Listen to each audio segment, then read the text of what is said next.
We found Barrett. Let's take Barrett. You care about. I was really into him at first, huh? Ah, here we go. We can grab whoever. Oh, I see. Who do you want to take? We're gonna. So Bugenhagen is gonna show us. He's got an apparatus. That like shows the mechanics of the planet or something. Trying to think of that word, but it's not coming. Yuffie and Kaseth. They're my ride or die. Oh, okay. I'm sorry. I can't look Tifa in the eyes when I say it, but yeah. It's true. What?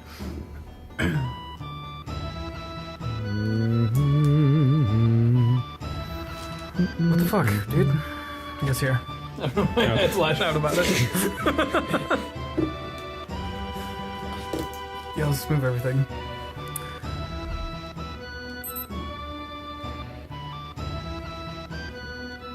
Ladies and gentlemen, boys and girls, stairs, cave, everywhere. Everywhere. The pain in your face. Welcome. Preston can't play. Spinning that satellite. It's Preston Black. Text box. Taun Mitchell. Hi. I'm blaming this on this being the 9th episode we're doing when it should have only been the 8th. There was a lost episode, ladies and gentlemen. This is still not as painful as finishing Cold Fear. Goof Troop. Or finishing Cold Fear. Goof Troop hasn't gone up yet, has it? Maybe it has. It's like in the middle of going up, I think. Nice. This is going up, or like at the tail end of it. I think this is going up. I didn't say this on air, and especially because you just made it sound like it was a nightmare. Goof Troop was one of my favorite sessions single series we've had. Great, but that last like puzzle. Yeah. Was, oh my god. Yeah, we're on the final level. We got very, very, very stuck on a puzzle to the point that we were both just sitting here silently, taking turns trying to solve it. We're like, Preston would have a go, and you wouldn't even get to the point where like you'd failed. You just like had made a couple moves, and like 3 minutes would go by. I'd be like, all right, my turn. You know what? I got so mad because I was looking at I was just looking. I don't know why I did this, but I was just looking up like a Google image search of the game Goof Troop for some reason. It made sense in the moment. Yeah. And a screenshot of that puzzle with like added in lines to like give you the solution came up, and I looked at it. I was like, it's so obvious looking at the solution, and it made me angry. It took us had to have been like 45 minutes, right? At least. Oh yeah. Oh my god. For sure. All right, so it was also like getting late, so we're both just like Dunskies. Yeah. Put a fork in us, we're Dunskies. We cut out pretty much all that. Yeah. Just to give you the hits, as you also deserve. What I'm gonna do is take that segment and fast forward it. Oh. So you'll be able to see it and speed all of us. So people will for sure just see me waiting for my turn up and top while you kick stuff around, and then you waiting for your turn up top while I kick stuff around. Awesome. I love that. All right, so we're in Cosmo Canyon here. That's Bugenhagen. That's Red XIII's grandfather, and he is like a sage or something. Bugenhagen float? And he's got a 3D holographic system that shows the solar system. I wish I knew the intro to Cosmo. Oh, we kind of skirted over this, but he made reference to something in the sky, and the reason we're in this so he can show us what he's talking about. He can show us space. So this is actual space in real time that he's showing us.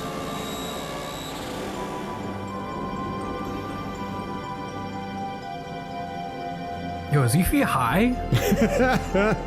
Oh my god. The answer is yes. The answer is obviously yes. You can tell in the way she's like completely engrossed fully in what's experiencing this moment with eyes glazed on over. Oh. Cool. Yeah, that's fine. I almost did a reel. I keep teasing, popping off on things and then not popping off about it. No, I need to stop doing me. that. No, it's me. I keep doing it. Oh. I'm just hiding so much of Taun behind Taun, you know? Spend so much of my life putting up a facade of the person I want to be that sometimes when I open up the doors, I panic and don't know how to do it. Yeah. I've realized that's a fault of mine. I'll let people talk about themselves a bunch, and then we become, well, this is going to sound weird because we are friends, but I think I've opened up to you. But coworkers that works really well with, they just talk about themselves and they think we're friends because we've talked a lot. Oh, yeah. And I'm really bad at being like, well, let me share this personal story about me. I'll just sit there and be like, cool. And I'm not like consciously not opening up to people, but I don't really open up to people very often. Cool. Now we're getting inside Taun's head on recorded media where we can put it on the internet and people are going to listen to it. Let's go back to hiding me. I was thinking the other day that, I don't know if it's just because the nature of our friendship is more that we like have a focus, but that we don't spend a lot of time like having like personal conversations. Yeah. Oh, I thought that was interesting. It's not because we're like dudes. Yeah. I mean, we do a decent amount. When sometimes. I was dealing with some emotional things at the beginning of last month. Yeah. I feel like we talked about it to an adequate amount. Yeah. Well, it's like, when you know something's going on and reaching out as opposed to just like, holy shit, my tummy didn't like me. That. Wow. Well, how about don't have an audio problem. So the live stream. Oh, my goodness. Yeah, because it is hard for both of us to open up too much. Yeah. Because I do feel like we open up and like do tell a lot of personal stories, but it's being hyper aware that we're being recorded the entire time. Yeah. And not that everyone in our lives are listening to these. Sorry, you were about to say something about the game. That's fine. It's not important. I can Not catch that up like later. everyone I interact with listens to these, but enough that like I don't want to like get into the nitty gritty of shit all the time. Yeah. We do have time between episodes, I feel like, where we, not all the time, but decently often. Especially sometimes if like something sort of half comes up, but it's something that like maybe doesn't need to be discussed in detail, and then in between episodes we'll talk about it. Yeah. Like sort of not being recorded. Right. Like regular humans. Yeah. Oh, stuff's happening. Space. The final frontier. Why'd that planet not do anything good? What? Why don't it move? It is. This is ours. This is, I guess, I don't know if they call it Gaia or Earth or what. But... Why don't the continents look like the ones on your world map? Ooh, called out. It's because Bugenhagen's full of shit. So Bugenhagen is explaining that in addition to like the natural process of like a body dying and then like decomposing and returning to the planet, so to do the heart and the soul return to the energy of the planet, and that is the life stream, and it's something that is active and is like the energy of the planet. Okay. Right? That's what he's showing us right now. Nice. Oh no! He's shooting Spider-Man's web on the planet. Oh. Buddy. Not very chill. Decidedly unchill of you. Yeah. Not cool, bro.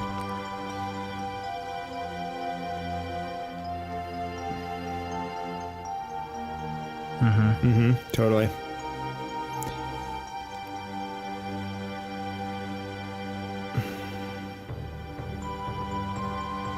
This has got to be blowing their fucking minds, right? Yeah. They don't know shit about space. Like we've got Cosmos at least. So, the Mako reactors are drawing life stream, the essence of the planet, which is comprised of like the soul and energy of like previously living things, the spirits of like living creatures whose energy is like flowing within the planet, and the Mako reactors are extracting that and turning it into like an energy source. Tight. That's chill. So he's saying like that's crazy chill, dude, for super weapons? Because they're extracting all this stuff and it's depleting the energy of the planet. So they're going to end up destroying the planet. That's really cool. In like a very literal sense. I didn't realize this had been written in the 1960s. Didn't realize the Beatles had a co-writing credit on here. Does that make any sense? I don't actually know. the plot of any Beatles pieces. The Beatles never... What? No, the Beatles never wrote about, like, the world. Like, hippie, like... Okay. Stuff. Grateful Dead. Or am I just saying old bands now? Probably Grateful Dead more so than... The Beatles just wrote, like, pop songs. Or, like, protest songs. There were some protest songs. Do you love me? Totally. Maybe I should always sing with phlegm in my throat. That sounds like a good plan. Good plan. Good plan. All right, so that's that. We're the high stakes.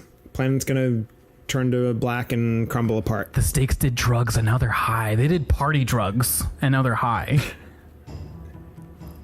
Whoa! Whoa! Ladies and gentlemen, boys and girls, welcome back to Bugenhagens Everywhere. Yeah. Are we done here? Or? The aliens from space that want to enslave beloved athlete Michael Jordan. Okay, I guess we're done here. It's Preston Black. Hey. The goofy, loony, animated critters that kind of also enslave Michael Jordan to their own ends. That's me, Taun Mitchell. Huh? Dark. Yeah, right? Dark. But that's exactly what happens, right? Yeah. He's like, oh, my children's beloved cartoon. They leverage that against him. They're like, well, what are your kids going to watch, huh? See, look what TV looks like when there's no us on it. And then his kids are watching TV, like, where'd they go? Is that a thing that happens? Yeah. And, well, they don't plan it to, like, spite people, but... They're like, this is the situation. They're not trying to, like, manipulate. They're just being like, look, straight up, like, this is what's happening. The Looney Tunes all have an emergency meeting and leave their cartoons, leaving just the backdrops. Oh. And that's what they discuss. It's been a long time since I've seen that movie. Yeah, that's when Bugs Bunny is all wrapped up in a comical volume of chains. Saying our, I don't know where I'm supposed to go. I forget what adjectives he uses, but it basically says, here's the deal, they're invading us. And we've got to beat them in a game of basketball. Mm-hmm. Or no, that's when they decide they're going to play basketball. I think I have to find... Alright, you guys, 13. will work for you if you can beat us in a game of basketball. That just doesn't seem like... Yeah, basketball, I love basketball. Yeah, it's basketball. It just doesn't seem like... something that what's would really basketball? happen. I've never Does heard it? of basketball. Yeah. I love Space Jam. No, yeah, totally. It's a great movie, but, like... Why basketball? Because Michael Jordan's so good at it. Because the aliens are very small. And so the Looney Tunes believe that they will have an inherent advantage because they are much larger. Oh, and the aliens know that there's a secret. And they agree because they think they've pulled a fast one on him. They don't know what basketball is at all. They just believe that there's no possible way they could lose. I forget exactly how they negotiate that it'll be settled with a game of basketball. I'm sorry that I'm, like, making you recall the Don't logic ever of apologize Space Jam. for giving me a good experience. I love Space Jam. I would love to discuss Space Jam at length at any time. We should watch it. Yeah, can we? I'll bring it over. You have it? Duh. Amazing. Can I tell you about how I lost my first copy of Space Jam? Yes, please. Towards the end of, I believe it would have been 3rd grade. No, it was the end of 4th grade, which makes it even more fucked up. You know, it was like the last couple weeks of school, so the teacher's like, hey, if you guys want to bring in movies, we'll just watch movies this last week. First possible movie day. Just boring place. I want to go somewhere. Oh, Eufe's fucking done. Which is... I feel that. I'm done with this camping thing. I thought it'd be fun, and then, like, one of our friends left, and since then we've just kind of been freaking the fuck out about space. Can we beat cheeks? The first movie selected was the feature film brought in by myself, Space Jam. Space Jam? Space Jam.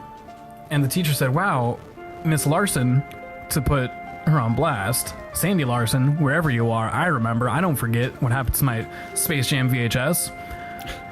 Said, that was a really good movie. I think my son, who was my same age, would really like that. Can I take this home and show it to them and I'll bring it back? I'm like, sure. Because I'm a fucking stupid 4th grader that hadn't learned that the entire world was out to fuck me over in my love of Space Jam. And couple days go by and I ask them about it, like, so did you get a chance to watch it? They go, yeah, I just forgot to grab that. I'll grab it, before school's out. Bull fucking shit. You're so School angry. year. Oh, I'm.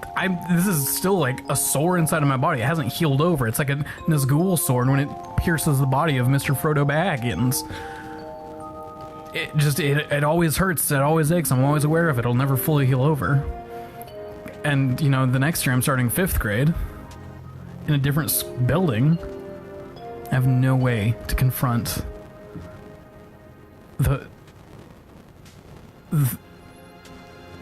monstrosity of an action committed upon me Wow. by Mrs. Sandy Larson Yeah. and their theft of Space Jam. In 2004, which is weird to think about, that movie used to only be 8 years old. And so was I. Not at the time, but I'd been 8 years old before that too. Because everything ages and gets older. Time is not going to heal this one. It's just not going to get this one cleaned over. I'm sorry to put Mrs. Sandy Larson on blast like this, but it's been years. My friends who listen to this from back home, I feel like, will raise pitchfork about this and march upon wherever Mrs. Sandy Larson has gone off to. I don't know where she's at these days. Probably somewhere on the beach, sipping margaritas, just enjoying another viewing of my copy of Space Jam. Your VHS of My Space Jam. VHS, which makes it all the more fucked up. I'm sorry that happened to you. Listen, we got some business. Red 13, Okay. upset about his father. Bugenhagen wants to show him something. It's gonna be dangerous. So, You're gonna make me choose. we're gonna take Red 13, and we're gonna go follow Bugenhagen into something. Who's coming with us? I think it's time for Cloud to accept his role, as it's something he's, kind of had a run-in with before when he had to go undercover. It's something I think he's blocked from his past. He is special. There is something different about him. It's time for him to accept his role as Disney princess and go on a fun adventure with his animal friends. Kate Sith, please.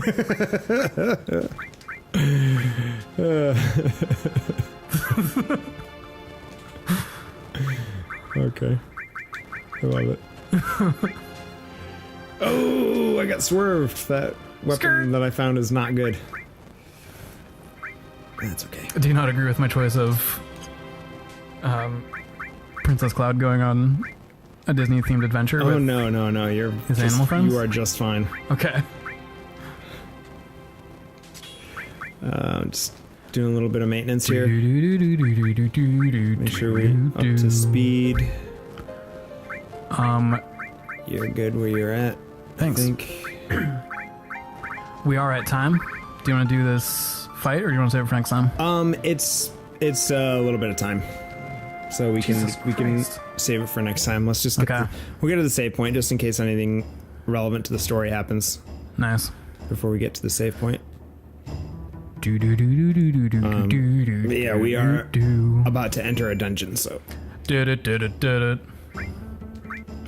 Why am I the mute? Why am I always the one singing? I don't know. I don't ask you to do that.